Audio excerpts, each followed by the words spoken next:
posachedwa patu kupasirani zimene ayankhula a George Chaponda komanso a Ben Pili lero muzinda wa Lilongwe pamene chipani cha DPP chikuchitisa press conference, ndipo iwowa ngati atsogoleri akuluakulu a chipani cha DPP ayankhula motere.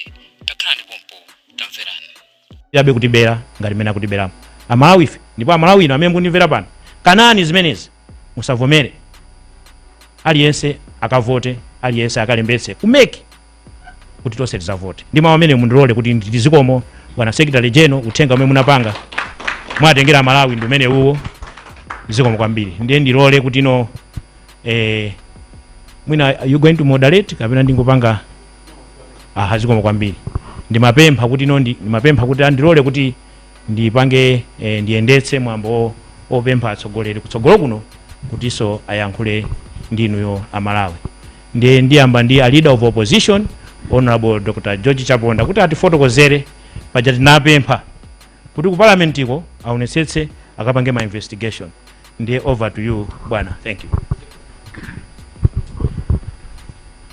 Ule mupite kwa secretary general athu kumanzanga so onse amene muli kuno. Ule munso mwachidule upite kwa members of the press ndi onse amene muli kumeneku. Ndiyambe kapena ndi chichewa mwachidule ndikufuna kuti ndinene kuti opposition masiku onse ndiye imene imafunika kuti muzimva zinthu zimene anthu akufuna ozikwapinja anthu. Lero ndifuna kuti ndigwirizane ndi zonse zijanena a secretary general kuti zinthu zimenezi zikanamanenedwa mparliament. Kunyumba kwa parliament ndiye kumene aku opposition amafunika kuti azinena zinthu zimene ziyapinja anthu. Choncho ine mwachidule atolonkhani anzathu ndikuyankhula nanu ndi okhumudwa kwambiri ngati mtsogoleri wa zipani zosusa boma kunyumba ya malamulo. Ndine okhumudwa ndikulephera chifukwa choti ife talephera ntchito yathu yochita ntchito imeneyo, chifukwa choti aku parliament iwo a speaker ndi akuboma sanatipase chance. Chifukwa chani? Mwachisanzo ife kumene kuja timafuna kuti nkhani imene yanenedwa pano ndi ya secretary general yokhuza identity card, timafuna kuti imene ichitidwe iyende bwino. Timafuna lamuloli lisintidwe kuti anthu azivotera zinthu zina ngati passport ndi zinthu zokhala ngati zimene ngati driving license.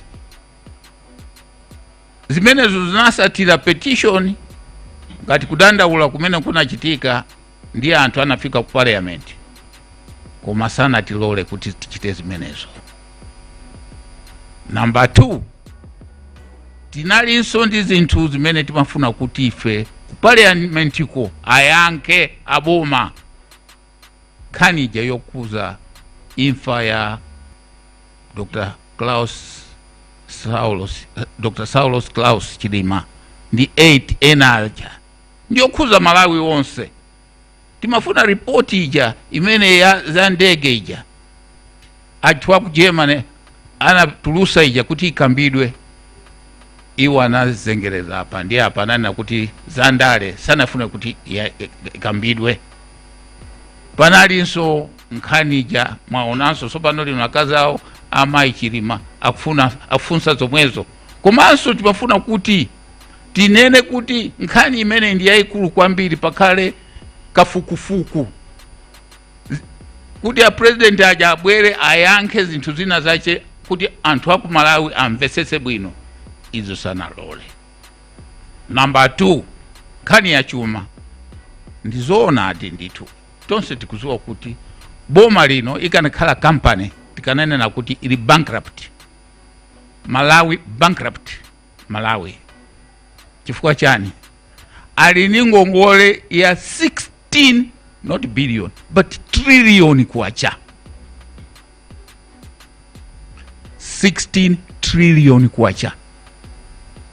Palibe sosopano lino tikulandira ndalama iya yakuti angongole kuli konse zero sangalole. Sopano lino akungopeza magranti ungu apasa antu kuti nangati chita chani tikupasani icho. Ndiye chifukwa chache zinthu nziko lino sizi kuyenda. Ndiye tikhalire zimenezi anthu zikupitirirabe. Timafuna kuti uyo minister nduna ya chuma atiuze kuti sopano muchitapo bwanji. Popezanso pamakhala panja agreement ndi IMF agreement ija palibe. IMF so akunena kuti yayi zinthu izi inu mwenena kuchitapo chifukwa aona kuti zonse zija mwanena zija za corruption ilipo ija ati komanso ndalama pa 16 trillion kodi mwachitira chani? Chifukwa ambiri amanena choncho kuti ndalama zija kapena anali kuchitira misewu kukonzesa misewu koma tikuziwa kuti ndalama sizinapite ku misewu. Si inali China yochokera magranti yochokera ku China yochokera ku Japan choncho ndalama zachipita kuti ndiye kuti akhala akudya kuyendesa up and down ndi kuba katangale. Koma sopano kuti tiyankhifunsa zimenezo akuopa mparliament. Ndiye chifukwa chacha akutiseka ife pa kamwa kuti tisanenepo chilichonse. Sopano ngati leader of opposition pa malamulo ache ngati akuti opyesa speaker chifukwa speaker yo iye ndi vice president wa chipani cha Ndipo cha MCP. Komanso ngakhale first deputy speaker ndi director of recruitment. Ndiye zinthu sizi kuyenda. Ife tikunena kuti anthu amenewa achite resign. Ngati sizichitika zimenezo a speaker aja tichita impeachment. Ndikuchita repeat, a speaker must be impeached. Ndiba MP chifukwa sitinga kale kuti independence ya parliament palibe yakhala ngati government. Ngati pali vuto kudandaula apetisa zinthu kwa attorney general. Attorney general sanga kale ndi kulamula zinthu za mboma. Choncho pomalizira sinifuna kuti ndinene zinthu zambiri. Mungoziwa kuti zilipo zinthu zina tikanachita kwambiri ngati cyber act zimenezi akumangira anthuzi choncho tinalephera kuchita zimenezi chifukwa iwonso atiseka. Choncho ndiye chifukwa chache tifuna kuti anthu amenewa achoke. Ziko kwambiri.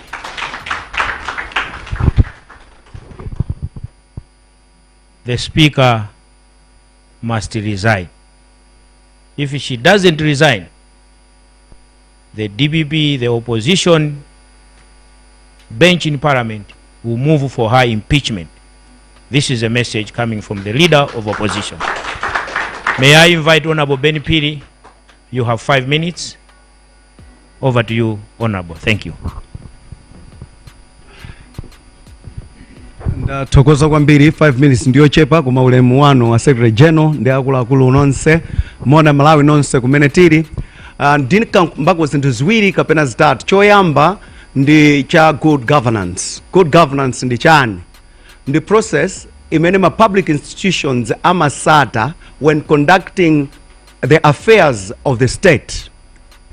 Pomwepo pali nkhani ya management ya chuma cha dziko komanso kutsindikiza kunena kuti ma human rights onse akutsatidwa. What constitutes a good government? Number one and primary of it all is the capacity and efficiency to manage public resources. Now, tientonse tufusane.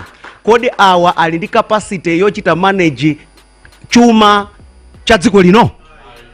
ndiye tikanena kuti ayi tizinena kuti boma ndilomweri.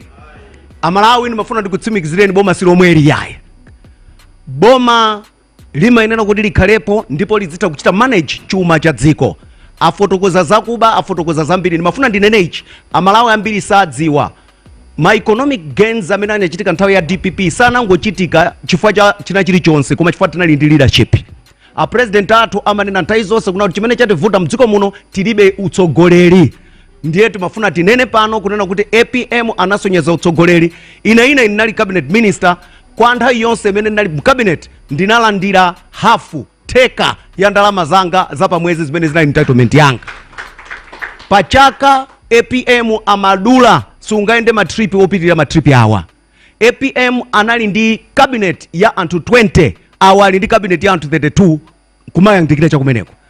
Ife tinali ndi personal assistant yekha, awa pa 32 paja alima personal assistant aonjezerapo so pompaja akuti PRO wa anduna. Kutanthauza kuti malo ndiye kuti ma personal assistant 32 ngatali cabinet 32 komanso ma PRO 32 onse aja akhali ndi kadi ya mafuta, onse aja akhali ndi galimoto, onse aja ndiyeno aziyenda. Ma advisors za president ku State House analibe ma personal assistant. Pano amene aja ali ndi ma personal assistant ndiye kuti akulopa salary ndi china chonse terecho. Tikaonjeza pamene a president kuyenda sa kuenda za masewera iyayi apita uko khangati tuwiche yakaleja. Ndiye kuti tiziti boma pali boma pamene ululu okwanitsa kuti chuma chiyende umayambira ku executive. Atisonyeze ndi ululu wanji umene akumva nafe. Iwo akudi abwino mukaphatikiza zonsezi chankuzika mala amodzi I can show you sindalama zochepa economy yathuyi itakuonetsa kuna kuti ngakhale executive ili serious. Ife tikamadya kalongonda kumuziku tiziziwa kuti anzathu waso akuva nawo kupweteka. Koma pano mmene zilili anzathu asakuva kupweteka kuteko akuti inuyo Amalawi kumuzi ndiye muziva kupweteka, iwo azikwera ndege kumalowera kumamva kukoma. Boma likhale limene amayi ndi abambo tikuyankhula pano. Mankhwala amene kuchipatala kwanu kulibe mwanjira zina pano tikutero ko 250 million kandi 300 million kwagulidwa mapulado anyuwani ku State House, kuchipatala kwanu mankhwala kulibe. Mukufa ndi njala choncho agula anyunyu kuteko kunda amene akuyendera tire pali capacity kapena efficiency pamene payendetsa boma. Ndiye boma lingakhale limene lili. Ndimafuna tikutsimikizire na mind abambo boma la DPP likubwerera boma limene limatha kubweretsa ululu. Ululuwo umapita kwa anthu ake kuntunda kunkuonetsetsa kuti zinthu munthu wakumudzi ziziyenda. Nimafuna ndililire a law society, ndililire ma governance institutions wonse, ndililire a civil society, ndililire ino atola Nkhani. Ngakhale 1960-1961 kunali democracy, kunali zipani zingapo, koma inafika nthawi imene zipani zija zinafedwa ndikukhala one party state. Ulendo uno ikubwerera ku one party state chifukwa chakuti akugwiritsa ntchito misonkho mukutenga ija ndikumachita silence anthu amene adakata adzilankhula. Titokoze wochepa amene akumatha kuyankhula ma reporters awiri atatu ndiye nawosero, koma ndalama zimene zikana kubweresera nchakudya amayi ndi abambo mukapereka misonkho zimene zija zatengedwazo kukagulidwira oimba amene akanatha kuimba nyimbo zokulankhulirani. A civil society amene akana kuyankhulirani agulidwa ndi makobiri. Ma organizations amene akana kulankhula agulidwa ndi makobiri. Ndi chifukwa chake lero zinthu zisali bwino, koma tu democracy anthu anafa nayo. Anthu anafera ufulu wa dziko lino. Zokuti simikizireni titati tipange mistake yona kuti 5 years zina zikubwera apapazi MCP lowe mboma ngatali malodza democracy yathu yatera pomwepo sazapezeka oyankhula. Ndeni mafuna ndikulilireni ino amene mmadziwa za chuma ma economist amene muli Malawi mwino zoona tili pa 93% debt stress level. Inflation ikufika mpaka na ku 40 tangokhala pe. Amalawi to anzathu akumudziwa sakuziwa kuti kodi akati debt stress level yafika potepa chikutanthauza chani. Olankhulira ndino amene mukudziwano. Ino amabungwe mukunena zoona kuti zinthu mmene zavutiramu simungathe kuyankhula makhala pe. Nimati ndikulilireni kuti dziko lino tidzalilirira mawa. Democracy ndiyovuta kuti tikaibwezeretse. Ndimalize mmene ndikupita kumapeto ponena izi. Boma silingakhale lomweri pamene anthu akugona ndi njala. Pamene pamakhala boma anthu amadya m'makomo awo. Boma silingakhale lomweri ngati mdzipatala mulibe mankhwala. boma silingakhale lomweli anthu akuba ndikuti anthu akupakula osatiso kuba. Ndipo ine ndili nacho chimikizo cha mtima wanga kunena kuti anthu anagwirizana kuti sitiwina chisankho chikubweracho, tiyeni ali sazingopakula basi tizipita nawo kumuzi. Amuna ino abale ndi anyamata watu akupakula ndikuuzeni. Iyi kunenero ya kunokima yambuye makobiri ache ndi valu phwi yambuye atenga kupita nawo.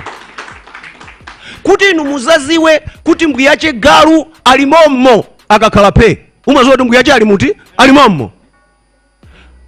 Akanati mbuye ache wa galu wakwiya waluma bwezi feteta dziwa kuti chilipo chikuchitika.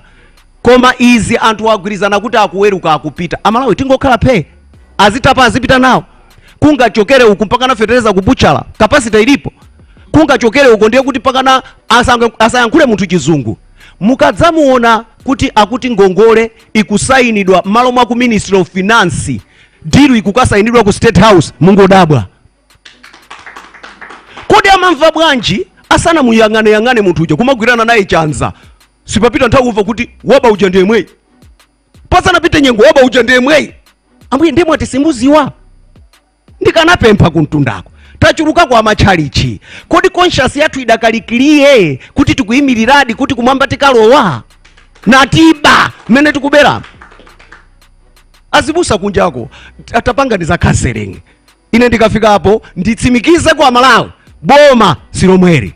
Boma silingakhale lomweri tisakudya. Boma silingakhale lomweri wakuti kulandira 100,000 koma tikapita ku shop 100 yo si kukwanira kugulira magroceries za mwana. Boma silingakhale lomweri pamene chitukuko cha mdziko muno sitikuchiona. Ngongole zikunenedwa azi ife anatipeza tili pa close to 4 trillion koma over a period kuchokera kutali kumene tinali. Koma kungochokera pamene popo kuzafika tsiku la lero iwo atengakale 12 trillion. Ndiye mukayangana mabudget amene timadutsitsa ku parliament mwina yayikulu kwambiri inali chaka chino about 5 trillion. Ena wanali ochepera mukaphatikiza zikutanthauza kuti ngongole ayitenga ya 12 trillion iyi ndi mabudgets wonse amene akhala mboma zakafolo kuwaphatikiza malo amozi ndendende. Kodi ndiye kuti ndalama zimene timachita kupasi ku budget zikumapita kuti akuchita finance budget yathu ndi ngongolezi kapena ndi kuba komweku. Amuna ino abale kuba mwabaku samala nawo nziko.